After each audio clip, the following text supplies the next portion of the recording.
Ika-6 ng Pebrero, Biyernes, paggunita kay San Pedro Bautista, San Pablo Miki at mga kasama, mga martir. Ang mabuting balita ng Panginoon ayon kay San Marcos. Nabalitaan ni Haring Herodes ang tungkol kay Jesus sapagkat tumanyag na ang kanyang pangalan. May nagsasabing nabuhay si Juan Bautista mula sa mga patay. Sinabi naman ng iba, si Elias nga ito, at ng iba pa, ito ay isang propeta gaya ng mga ibang propeta noon. Nang mabalitaan ito ni Herodes, ay sinabi niya, nabuhay nga sa mga patay si Juan na pinapugutan ko ng ulo. Si Herodes ang nagpahuli kay Juan at ipinakadena ito sa kulungan dahil kay Herodias na asawa ng kanyang kapatid na si Felipe. Pinakasalan ni Herodes si Herodias at sinabi ni Juan kay Herodes, hindi ka pwedeng pumisan sa asawa ng iyong kapatid. Talagang matindi ang galit ni Herodias kay Juan at gusto niya itong patayin pero hindi niya magawa. Iginagalang nga ni Herodes si Juan, kaya ipinanatili niya itong buhay. At nagkaroon ng pagkakataon sa kaarawan ni Herodes nang maghanda siya. Pagpasok ng anak ni Herodias, nagsayaw ito at nasiyahan naman sa kanya si Herodes at lahat ng nasa handaan.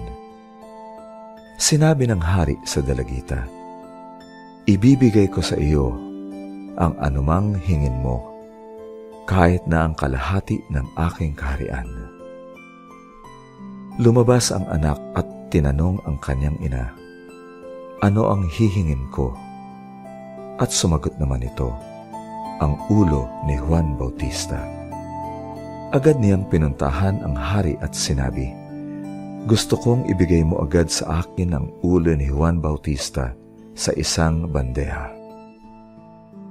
Nasaktan ang hari dahil sa sinumpaan niyang pangako sa harap ng mga bisita, ngunit ayaw niyang tumanggi. Kaya iniutos ng hari sa isa niyang gwardiya na dalhin ang ulo ni Juan.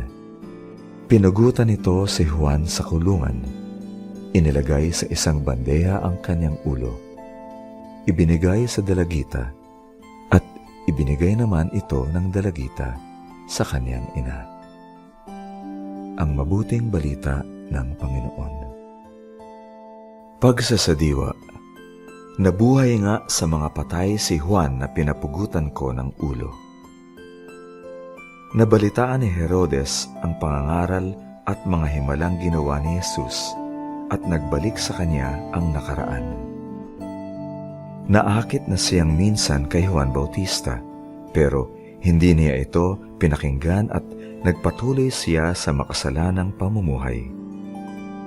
Pinapugutan pa niya ng ulo si Juan bilang pagbibigay sa kapritso ng kalaguyo niyang si Herodias. Ngayon ay tila inuusig siya ng sariling konsensya. Mag-ingat na mabuti sa mga ginagawa natin ngayon na hindi maganda o hindi mabuti sa kapwa, dahil ang ginawa nating di mabuti sa nakaraan ay babalik para usigin ang ating kasalukuyan.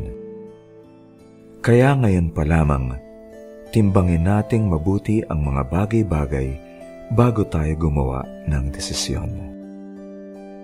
Pagsasagawa.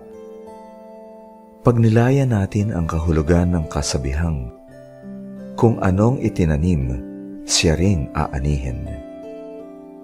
At kung ano ang kahulugan nito sa sarili nating buhay.